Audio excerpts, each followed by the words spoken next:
மட்டக்களப்பு ஓராவூரில் நேற்று இடம்பெற்ற விசேட கூட்டத்தில் கலந்து கொண்டு ஸ்ரீலங்கா முஸ்லிம் காங்கிரசின் தவிசாளர் பஷீர் சேகுதாவூத் கருத்து தெரிவித்தார். இன்று ஸ்ரீலங்கா முஸ்லிம் காங்கிரசிற்கு அந்த பேரம் பேசும் சக்தி இந்த தேர்தலிலே கிடைக்குமா என்பதுதான் நாம் பார்க்க வேண்டிய விஷயம். வேறு முஸ்லிம் கட்சிகள் அதிக ஆசனங்களை பெற்று அதில் கிடைக்குமா?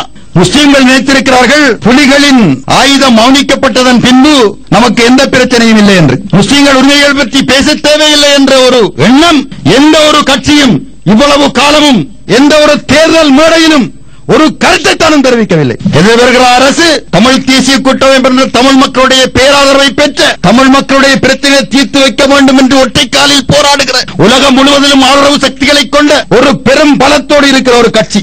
இன பிரச்சனைக்கு என்று சிறுபான்மை மக்களுக்கு என்று ஒரு பிரச்சனை தீர்வு வந்தால் அந்த தீர்விலே மேசையிலே உட்கார்ந்து பேசுகிற வல்லமையோடு முஸ்லிம்கள் இருக்க வேண்டும் என்பதை சிந்திப்பதற்கும் பேசுவதற்கும் என்று யாரையும் காணவில்லை. எந்த தலைமைகளும் முஸ்லிம் சமுதாயத்தினுடைய அடுத்து வருகிற 5 வருட காலங்களுக்குள் முஸ்லிம்களின் பிரச்சனையும் தீர்த்து வைக்கப்பட வேண்டும் என்ற எண்ணப்பாங்கோடு இந்த தேர்தலை எதிர்கொள்வதாக தெரியவில்லை.